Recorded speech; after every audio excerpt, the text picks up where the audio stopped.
What up, y'all? It's your boy, Mr. Dan Tamra Melo. You're listening to the Entertainment Report on iHeartRadio, live from Orlando, Florida for Wednesday, June 13th, 2018, delivering some major stories and trends going on in the world of entertainment and beyond. You can follow the show on Facebook, Twitter, or Instagram. Facebook.com/The Entertainment Report with Ray Melo. That's RAYMELO. On Twitter at The Enter Report, or on Instagram at The Entertainment Report. You can listen to the show anytime on iHeartRadio. Just go to iHeart.com or your iHeart phone app, search for The Entertainment Report, and it'll take you to the page.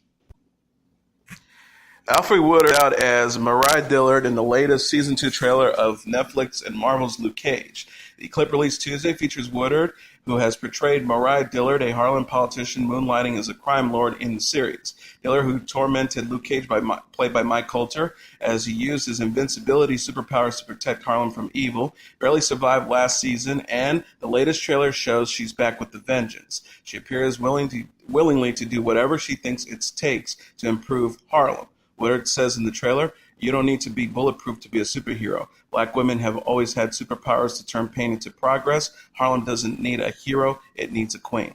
The trailer features the hip-hop song Radio or Not by the Fugees. Woodard's role builds on another threat that Luke Cage will face this season from an enemy who actually has bulletproof skin like him, known as John Bushmaster McIver, played by Mustafa Shakir.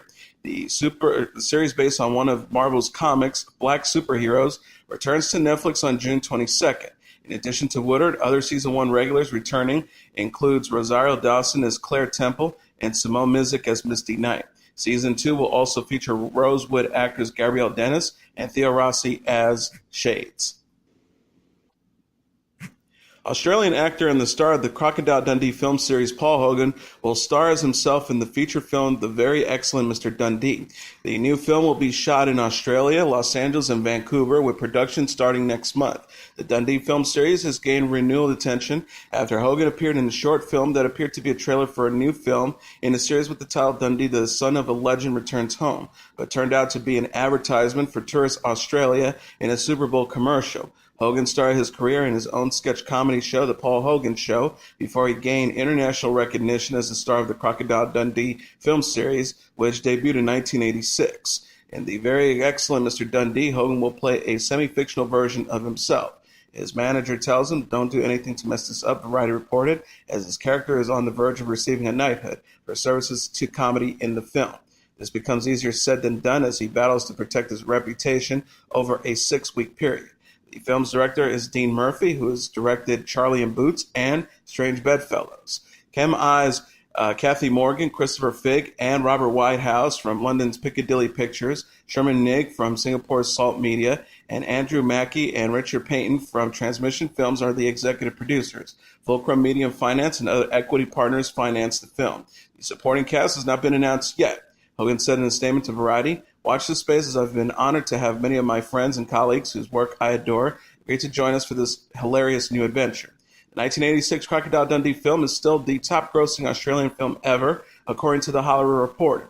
Hogan also starred in a 1988 and 2001 sequel film of the series. Former Two Broke Girls star Beth Behrs will return to CBS in a new comedy series, The Neighborhood. She'll star as a female lead opposite Max Greenfield and Cedric Kyles, better known as Cedric the Entertainer. The Neighborhood plot centers around Dave, played by Greenfield, a friendly guy from the Midwest who moves to a tough Los Angeles neighborhood where his extreme neighborhoodlessness is underappreciated. Behrs plays Dave's wife, Gemma, who accepts a teaching promotion in Pasadena near Los Angeles, prompting the move. Cedric the Entertainer will star as Calvin, Dave's neighbor. Both Greenfield and Behrs are joining the series in a recasting after the pilot. Greenfield is taking over the role Josh Lawson played in the pilot, and Behrs is taking over the role Dreamer Walker played.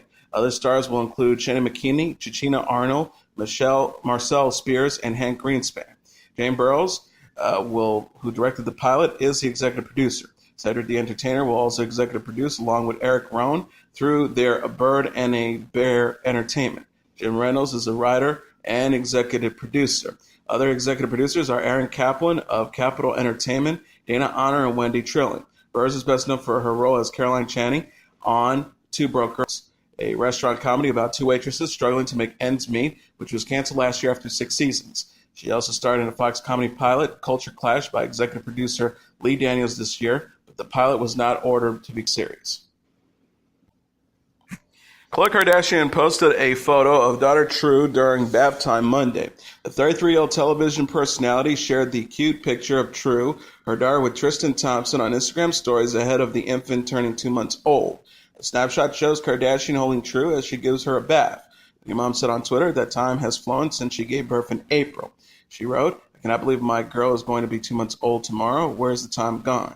But at the same time, every milestone I look forward to. I'm on alert every day to hear her first giggle. I can't wait for the giggles." Kardashian welcomed True on April 12th following reports Thompson cheated during her pregnancy. The pair have yet to address their relationship status, although they stepped out together for a friend's birthday Saturday. People reported Kardashian and Thompson celebrated at Marble Room Steaks and Raw Bar in Cleveland, Ohio.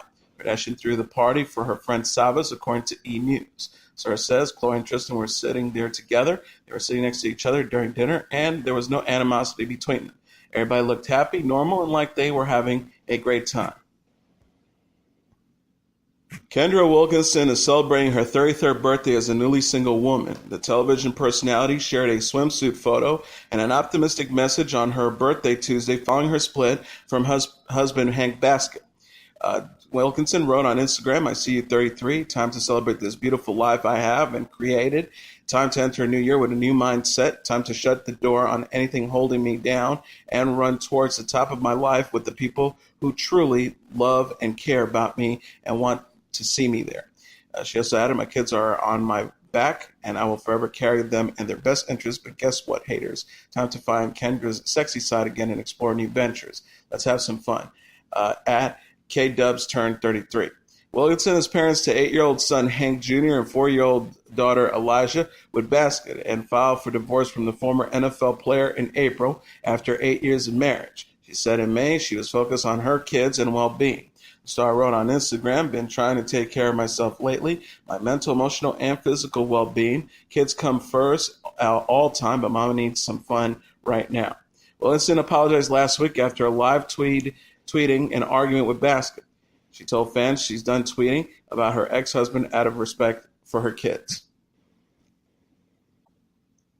Superstore star Nico Santos is dating former Survivor contestant Zeke Smith. The actor who plays Ling Wang on the NBC series posted a photo with the Survivor Millennials vs. Gen X and Survivor Game Challenger star Sunday on Instagram. The picture shows Santos and Smith smiling for the camera as they lean their heads together. Santos said the snapshot was taken after the Los Angeles Pride Parade. He captioned the post, "We're here, we're queer, we're brunching, getting some after parade, no mouths, with my love, happy Pride Los Angeles, #Pride." Smith shared a photo with Santos at the GLAAD Media Awards in April. Santos referenced his boyfriend in a tweet last week, but did not mention Smith by name. The actor wrote, "My boyfriend just referenced Alexander McQueen correctly in a conversation with me. I feel like Ann Sullivan in The Miracle Worker. My work here is done." Fellow contestant Jeff Varner outed Smith as a transgender during Survivor Game Changers. Smith commented on the incident in a guest column for The Hollywood Reporter. The star said forgiveness does not require friendship. Forgiveness does not require forgetting or excusing his actions. Forgiveness requires hope that he understands the injury he caused and does not inflict it upon others. Rosie O'Donnell's daughter, Chelsea, has filed for divorce from her estranged husband. The 20-year-old filed in Marinette County, Wisconsin in April to end her marriage to Nick Allegero, Rosie's rep confirmed Monday. Us Weekly reported O'Donnell filed for divorce April 19th, less than 22 months after she secretly married Allegero in New York. The couple first met at a Dunkin' Donuts in November 2015. O'Donnell's new boyfriend, Jacob Barraza, announced in a Facebook post in May that O'Donnell is pregnant with their first child. He voices excitement for their future together in a post Saturday. Barraza wrote, "I'm so proud of you, Chelsea O'Donnell. You're a once-in-a-lifetime find. I feel like the luckiest man on earth. You give me a reason to smile each and every day. I look forward to our future together. Everything seems just right being with you. You're the greatest. I love you." Rosie confirmed O'Donnell's pregnancy in a statement through her rep Saturday to People, saying she reconnected with her daughter in the light of the news. The pair had a fallout in 2015 after O'Donnell ran away from home. Rosie said, "Yes, she is pregnant. We have reconnected." Funko announced a new edition on Tuesday with their lineup of collectible pop figures this year based on 5 characters of Lost Boys. Lost Boys toy collection is based on the 1987 American horror film about a mother who moves her boys into a small coastal town in California plagued by bikers and mysterious deaths. The younger boy is drawn to 2 friends who claim to be vampire hunters, and the older boy is drawn to a biker gang.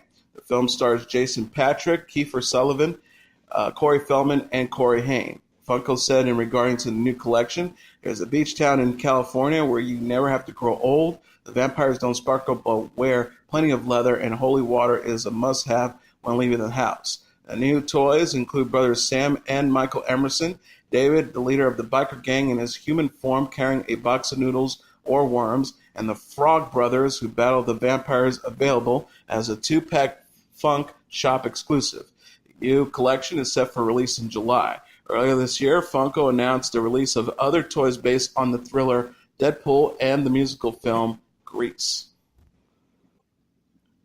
Tamra Judge's husband returns to the hospital Monday for his 5th heart procedure. Judge, who took to Instagram stories ahead of Eddie Judge's second ablation, a non-surgical procedure to remove scar tissue inside the heart. The Real Housewives of Orange County star shared a photo of herself holding Eddie's hand from beside his hospital bed. The ablation was her husband's 5th heart procedure in 6 months. Judge captioned the post, praying this will be the end of Eddie Judge's heart condition, #ablation, #2, I love you, babe. Judge posted a picture earlier in the day of Eddie's hat resting on a model of a heart. She wrote, good thoughts, adding a heart emoji. Eddie underwent a cardioversion, a procedure involving electrical shots to the heart in December for AFib, or atrial fibrillation, an irregular heartbeat. He has since had 2 more cardioversions and 1 other ablation. Judge wrote on Instagram in April, as I said in the room, I need everyone to pray for @Eddie Judge. Another cardioversion, 4th heart procedure in 4 months. I want my husband's back. #power of prayer. Thank you. Eddie completed a Spartan obstacle course race on Saturday in Monterey County, California. He said on Instagram that his AFib affected his performance in the event. The star said, I held everyone back today because of AFib. My team, who I inspired to become a Spartan, was there supporting by every break and every weakness I felt running this course. This was not about finishing first. It was about just finishing as a team. The South Korean boy band BTS is back on the Billboard Pop charts. The K-pop group's single, Fake Love, debuted at number 38 on the chart ending June 16th. The chart measures total weekly plays among Nielsen's music reporting panels of 158 mainstream top 40 stations. BTS is the first K-pop group to have multiple songs appear on the Billboard Pop Song charts. The group's songs Mic Drop reached number 25 on the chart in January.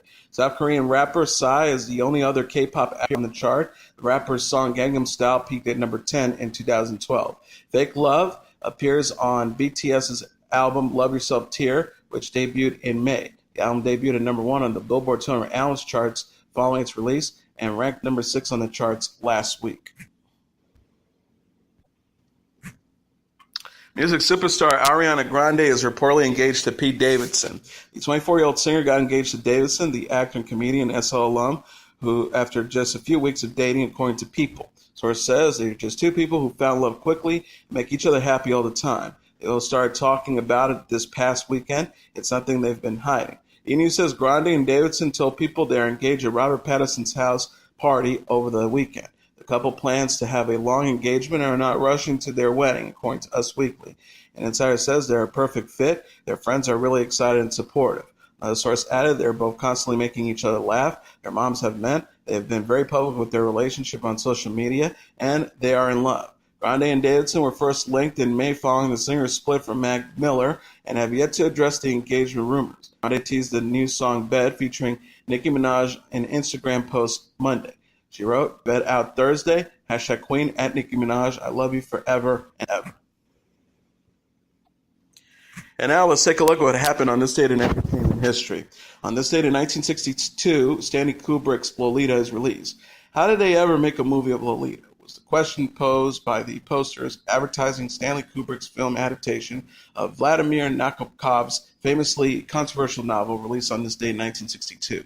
4 years earlier, Kubrick, the director of the big-budget Roman epic Spartacus, 1960, and his partner producer James Behrs bought the film rights to Nabokov's master-crafted novel. It plot revolved around the middle-aged Humbert and his unseemly obsession with young girls, whom he calls nymphets, and with one young girl in particular, Dolores Hayes or Lolita.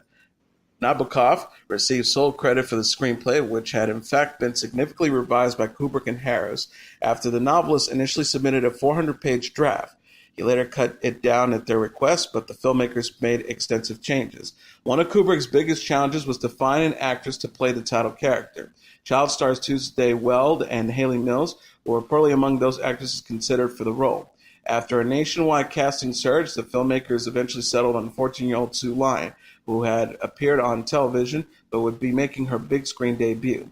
Though the character of Lolita was only 12 years old in Nabokov's book, her age was increased to 14 or 15 in the screenplay in order to lessen the implications of pedophilia. James Mason starred as Humbert. Noel Coward, David Niven, and Rex Harrison had all been possibilities but had declined due to fears about playing the unsympathetic character. In supporting roles, Shelley Winters plays Charlotte, Lolita's mother, and the famed comic actor Peter Sellers as Quilty, a mysterious character whose role in the plot Kubrick significantly expanded from the novel. The film's posters played up the controversial nature of the film's content and the book's reputation, using the provocative tagline above a picture of a lion as Lolita, wearing heart-shaped sunglasses and a seductive expression with a lollipop in her mouth. Lolita received mixed reviews. New Yorker's Pauline Kael was one critic who raved about the film, but its acting was widely praised. The film earned one Academy Award nomination for Best Adapted Screenplay. Kubrick himself lamented that due to oppositions from the film industry censorship group known as the Production Code and the Roman Catholic League of Decency and their threat to ban the movie, he couldn't give proper weight to Humbert's erotic obsession with Lolita. When interviewed by Newsweek magazine in 1972, Kubrick said that he probably wouldn't have made if he had known how severe the censorship standards would be. Another big-screen Lolita was released in 1997, directed by Adrian Lyne and starring Jeremy Irons and a then-unknown 15-year-old Dominique Swan. Though it bombed at the box office, the film was seen by many as a more accurate depiction of Nabokov's novel than Kubrick's had been. And as your entertainment report for Wednesday, June 13th, 2018. I'm your host, Mr. Downtown Ray Melo. I'll be back tomorrow to deliver some major stories and trends going on in the world of entertainment and beyond. You can follow the show on Facebook, Twitter, or Instagram. Facebook.com/The Entertainment Report with Ray Melo. That's RAYMELO. On Twitter at The Enter Report or on Instagram at The Entertainment Report. You can listen to this episode or any previous episodes of The Entertainment Report anytime you want on iHeartRadio. Just go to iHeart.com or your iHeart phone app, search for The Entertainment Report, and it'll take you to the page. Good night, and God bless you.